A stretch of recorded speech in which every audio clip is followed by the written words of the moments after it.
Hello students, good morning to all of you. आज मैं आपको बताने जा रहा हूँ how to change active into passive. इसके अंतर्गत दो टेंस बहुत ही महत्वपूर्ण है। पहला प्रेजेंट इंडेफिनिट और दूसरा पास्ट इंडेफिनिट। और अधिकतर स्टूडेंट जो पैसिव वॉइस समझ नहीं पाते हैं कि कैसे बनाया जाए, उनके लिए यह वीडियो बहुत ही उपयोगी होगा। इसके अंतर्गत जितने भी संभावनाएं होंगी जो एग्जाम में आते हैं, इंटरमीडिएट के, एयरफोर्स के, बैंक के और एसएससी के, मैं कोशिश करूंगा आपको देने के लिए। और इससे 4 और 5 रूल हैं जो अक्सर पूछे जाते हैं एग्जाम में, स्पेशली इंटरमीडिएट और एयरफोर्स में ऑप्शन के लिए मैं आपको बताने जा रहा हूं। सबसे पहले आप जानिए कि प्रेजेंट इंडेफिनिट टेंस में जो एक्टिव होता है उसका स्ट्रक्चर होता है subject V1 V5 object. Plural के साथ V1 लगता है, सिंगुलर के साथ V5 लगता है। जैसे आई टीच यू, मैं तुम्हें पढ़ाता हूं। अब देखिए इसका पैसिव होगा कि उसी ऑब्जेक्ट को हम यहां पे रखेंगे, इसके साथ helping verb is am are होता है और पैसिव वॉइस में वर्ब हमेशा थर्ड फॉर्म में रहता है। प्रीपोजिशन बाय लिखते हैं सब्जेक्ट से पहले, इसके बाद सब्जेक्ट। लेकिन जो असली चीज समझना है, जो जरूरत है स्टूडेंट को, जहां पे कंफ्यूज करते हैं, अगर आप यहां पे ऑब्जेक्ट है तो इस ऑब्जेक्ट को हम पैसिव बनाएंगे तो यहां पे लिखेंगे, लेकिन ये ऑब्जेक्ट हमेशा सब्जेक्टिव केस में होता है, हमेशा सब्जेक्टिव केस में होता है। जैसे यू का सब्जेक्ट यू ही होता है, इसलिए यहाँ पे यू लिखा गया। यू के साथ आर लगता है, टीच का थर्ड फॉर्म टॉट हो गया, कंजक्शन बाय लिखे और सब्जेक्ट यहाँ पे जब लिखा जाएगा तो वो ऑब्जेक्टिव केस में लिखा जाएगा, इसलिए मी लिखा गया। तो यू आर टॉट बाय मी। उसी तरह से पास्ट इंडेफिनिट का देखिए, पास्ट इंडेफिनिट का सब्जेक्ट कोई भी सब्जेक्ट हो उसके साथ सेकेंड फॉर्म लगता है ऑब्जेक्ट, टेंस में, एक्टिव वॉइस में। इसका पैसिव फिर ऑब्जेक्ट आएगा, तो ऑब्जेक्ट जैसे ही यहाँ पे आएगा तो उसको हम सब्जेक्टिव केस में लिखेंगे।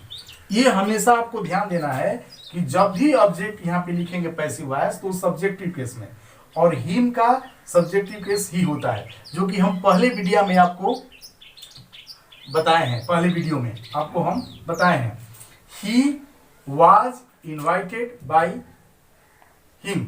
हिम नहीं बल्कि यहाँ पे हर होना चाहिए। देखिए सी है तो यहाँ पे हर हो जाएगा। आपको केवल ये ध्यान देना है कि ऑब्जेक्ट यहाँ पे सब्जेक्ट में और सब्जेक्ट यहाँ पे ऑब्जेक्ट में हो जाएगा। इस तरह से ये पहला रूल हुआ। दूसरा रूल आपके साथ होते हैं जो बहुत प्रॉब्लम क्रिएट करता है इंट्रोगेटिव सेंटेंस में। प्रेजेंट इंडेफिनिट और पास्ट इंडेफिनिट के इंट्रोगेटिव सेंटेंस आपको बहुत परेशान करता है, उस पर हम आपको चर्चा कर रहे हैं।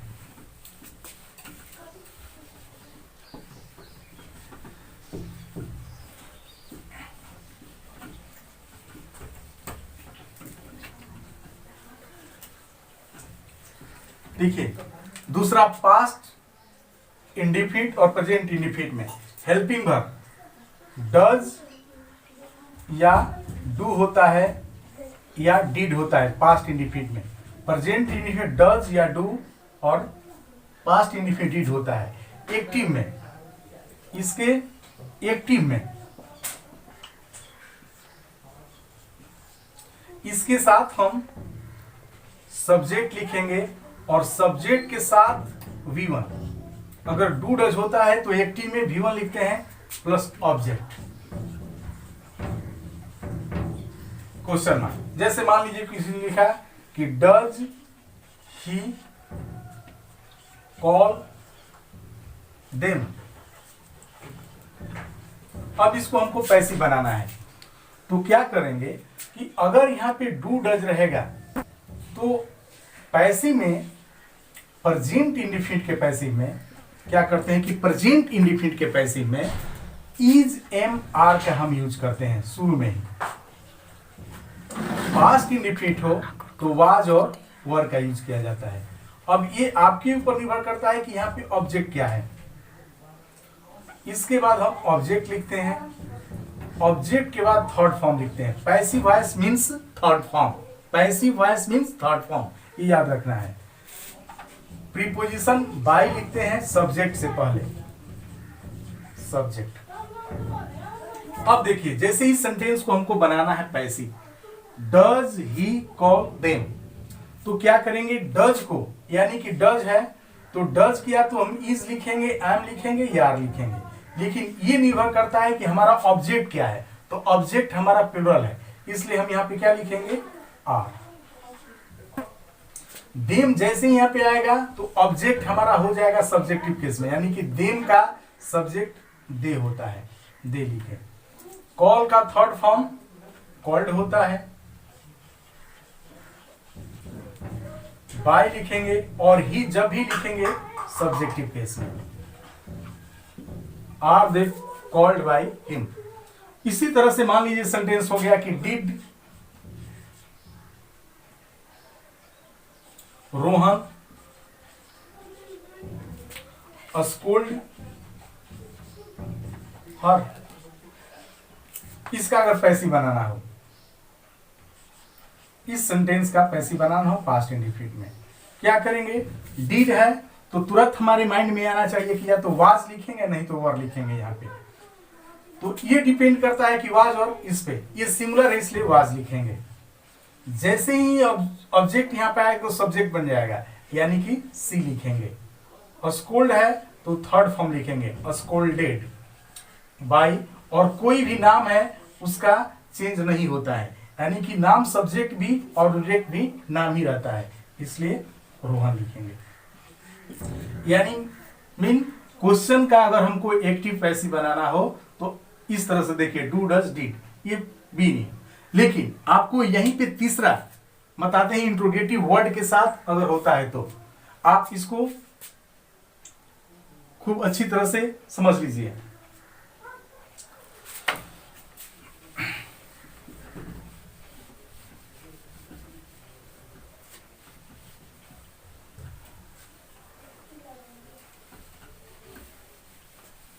अब देखिए आपका सी, तीसरा रूल। तीसरा रूल में क्या होगा कि अगर यहां पे कोई भी इंट्रोगेटिव वर्ड आ जाए, जैसे मान लीजिए कि व्हाई आ गया, हाउ आ गया, कुछ भी आ गया, उससे आपको परेशान नहीं होना है। इसका अगर पैसिव बनाना हो, जैसे मान लीजिए कि आपका एक्टिव हो गया हाउ डू दे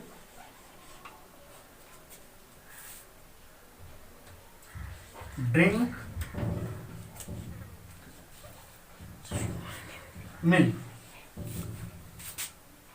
या हाउ की जगह मान लीजिए वाई भी हो जाए, कुछ भी हो जाए, चाहे वेन भी हो जाए, तो आपको पैसिव बनाने के लिए क्या करना है कि जो इंट्रोगेटिव वर्ड होगा, उस इंट्रोगेटिव वर्ड को सेम टू सेम उसी तरह से उतार देना है, यहाँ पे लिख देना है वाई।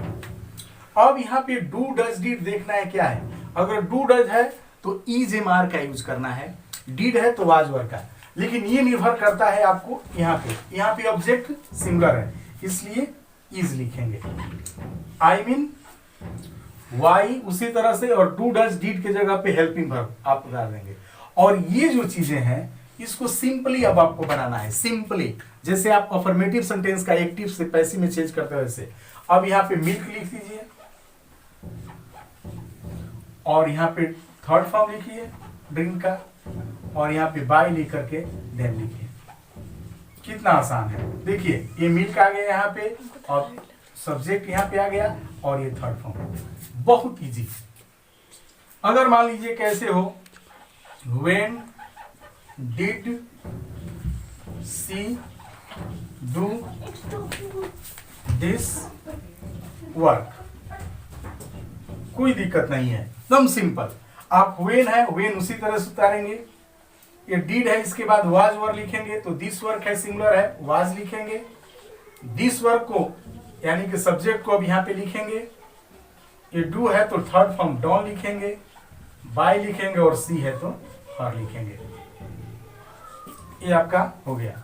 यही आई मीन आपको सबसे ज्यादा स्टूडेंट्स को यही प्रॉब्लम होता है इंट्रोगेटिव में, लेकिन ये कुछ भी नहीं है। आप बहुत बारीकी से देखिए, और इसको आप स्क्रीनशॉट ले लीजिए।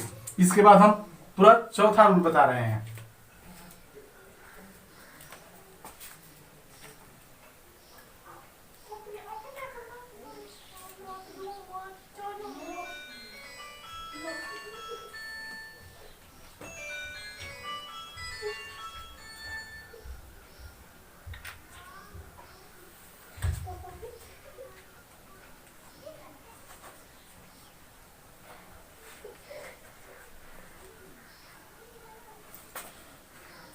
अब मैं होप करता हूं कि आप स्क्रीनशॉट ले लिए होंगे। इसके बाद आपको हम चौथा रूल देखिए बता रहे हैं। प्रेजेंट इंडेफिनिट और पास्ट इंडेफिनिट से जो आते हैं, इंटरमीडिएट में करीब करीब हु से क्वेश्चन पूछते रहते हैं। हु से, जैसे हु के साथ एक्टिव में या तो हम V5 का यूज करते हैं अथवा V2 का प्लस ऑब्जेक्ट। देखिए एक्टिव में हु के साथ हम V5 या V2 का यूज करते हैं। V5 प्रेजेंट इंडेफिनिट में, V2 पास्ट इंडेफिनिट टेंस में। जैसे मान लीजिए कि उसने कहा कि who wrote a letter. Who wrote a letter, किसने पत्र लिखा। अब इसका पैसिव बनाना हो तो हु वाले सेंटेंस में अक्सर आपके ऑब्जेक्टिव में दो तरह का आंसर देते हैं और उस दोनों पे हम आपको दोनों नियम को डिफाइन करने की कोशिश करेंगे। पहला नियम देखिए, हु से रिलेटेड, अगर हु है तो इसका पैसिव हु का हु ही रह जाता है और यहाँ पे प्रेजेंट इंडेफिनिट टेंस में इज, एम, आर हो जाता है। पास्ट इंडेफिनिट में वाज, वर हो जाता है और यहाँ पे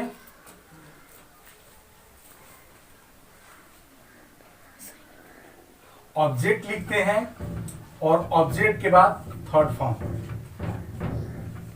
और बाई अपने तरफ से लास्ट में लिखते हैं। ये नियम। दूसरा, या तो हु है तो बाई हुम लिखते हैं। उसी तरह से is, am, are present indefinite tense के लिए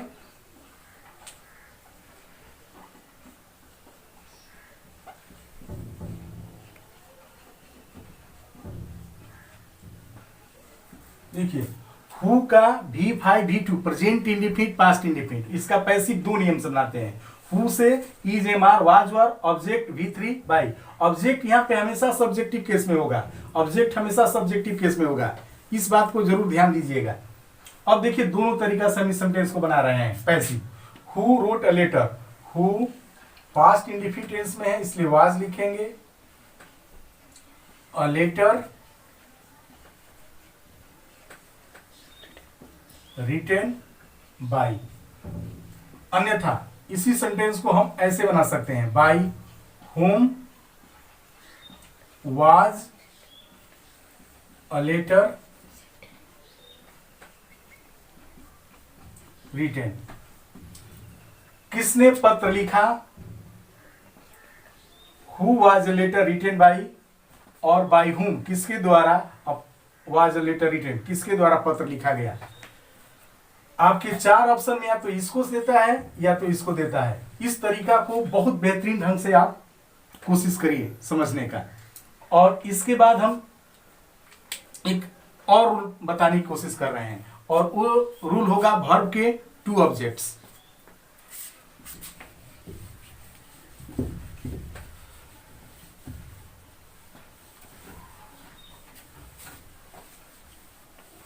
देखिए वर्ब्स के टू ऑब्जेक्ट होते हैं,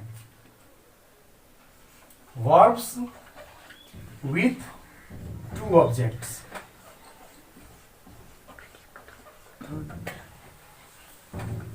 कुछ वर्ब्स होते हैं इसके टू ऑब्जेक्ट्स होते हैं, जैसे पास्ट इंडेफिनिट चाहे प्रेजेंट इंडेफिनिट। देखिए एक्टिव वॉइस में I gave him a letter. देखिए I give him a letter, यहाँ पे सब्जेक्ट है, ये वर्ब है और ऑब्जेक्ट यहाँ पे दो है, I give him a letter. ये इसको हम इनडायरेक्ट ऑब्जेक्ट कहते हैं, इनडायरेक्ट ऑब्जेक्ट, और इसको हम कहते हैं डायरेक्ट ऑब्जेक्ट, डायरेक्ट ऑब्जेक्ट। इसी को कभी कभी, इसी एक्टिव को, अब देखिए इसमें भी एक नियम है। फर्स्ट, इसी को सेकेंड तरह से कभी कभी ऐसे लिख देता है, एकदम same to same. I gave a letter to him. देखिए वही चीज हुआ, मैंने उसे पत्र दिया, चाहे मैंने दिया पत्र उसको। तो जब इनडायरेक्ट ऑब्जेक्ट को लास्ट में लिखते हैं तो उसके पहले प्रीपोजिशन टू जरूर लिखा जाता है, ये नियम भी है। और इसको ये भी समझिए इंटरमीडिएट के स्टूडेंट कि कभी कभी सेंटेंस को आता है कि कौन सेंटेंस करेक्ट है, तो इस तरह से लिखेगा, आई गिव अ लेटर, और टू नहीं लिखेगा, केवल हिम लिख करके छोड़ देगा, तो आप समझिए कि वो सेंटेंस इनकरेक्ट है। करेक्ट के लिए या तो ऐसे लिखना पड़ेगा, नहीं तो ऐसे। अगर हिम को यानी कि इनडायरेक्ट ऑब्जेक्ट को लास्ट में लिखें तो उसके पहले टू लिखना आवश्यक है। अगर दोनों सेंटेंस है तो दोनों का पैसिव वॉइस सेम ही होगा। अब देखिए इसका पैसिव वॉइस, पैसिव वॉइस क्या करेंगे कि हम पहले इनडायरेक्ट ऑब्जेक्ट लिखते हैं,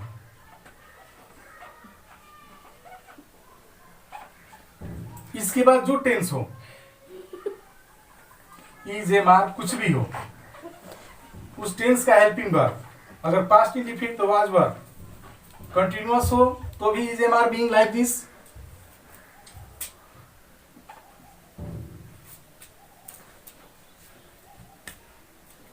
इसके बाद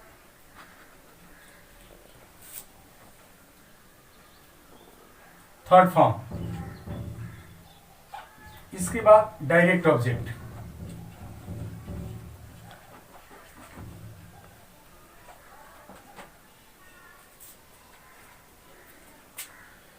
इसके बाद बाई और सब्जेक्ट। जैसे इनडायरेक्ट ऑब्जेक्ट यानी कि हिम है, चाहे हिम है तो हम पहले ही लिखेंगे। आप समझिएगा कि ऑब्जेक्ट को हमेशा सब्जेक्टिव केस में, ही पास्ट इंडिफिनिट है, वाज, ही वाज गिवन, यानी कि उसका हिंदी हो गया कि उसे दिया गया। क्या दिया गया? Direct object, direct object letter है, a letter. He was given a letter by me. देखिए he was given a letter by me, इसी का पैसिव हम फिर देखिए दूसरे तरीका से बना सकते हैं। इनडायरेक्ट ऑब्जेक्ट की जगह हम डायरेक्ट ऑब्जेक्ट भी लिख सकते हैं, डायरेक्ट ऑब्जेक्ट भी लिख सकते हैं। और डायरेक्ट ऑब्जेक्ट के साथ भी इज एम आर या वाज वर्ब। यहाँ पे is am are was verb से मतलब नहीं, मतलब है कि टेंस के अनुसार यहाँ पे हेल्पिंग वर्ब, ये याद रखिएगा, टेंस के अनुसार हेल्पिंग वर्ब। चूंकि हम प्रेजेंट इंडिफिनिट पास्ट इंडिफिनिट पढ़ा रहे हैं, इसलिए इज एम आर और वाज वर्ब का इस प्रयोग कर रहे हैं। इसके बाद फिर V3 और यहाँ पे indirect object by plus subject. अब मान लीजिए कि इसका फी को पैसिव बनाना है तो हम पहले अ लेटर लिखेंगे डायरेक्ट ऑब्जेक्ट में, अ लेटर वाज रिटेन, पत्र लिखा गया, ठीक है। हिम, अब हिम के चाहे तो आप टू लिख भी सकते हैं, नहीं भी लिख सकते हैं। A letter was written to him लिख भी सकते हैं, नहीं भी लिख सकते हैं, बाय मी। तो आप बहुत अच्छी तरह से इसको भी देखिए। इसके बाद आपको हम अगले वीडियो में इसके आगे दूसरा टेंस पढ़ाएंगे, और उस टेंस के पढ़ाने के बाद इसमें और कुछ जो इंपोर्टेंट थिंग्स हैं हम आपको देने की कोशिश करेंगे। तब तक के लिए धन्यवाद स्टूडेंट्स।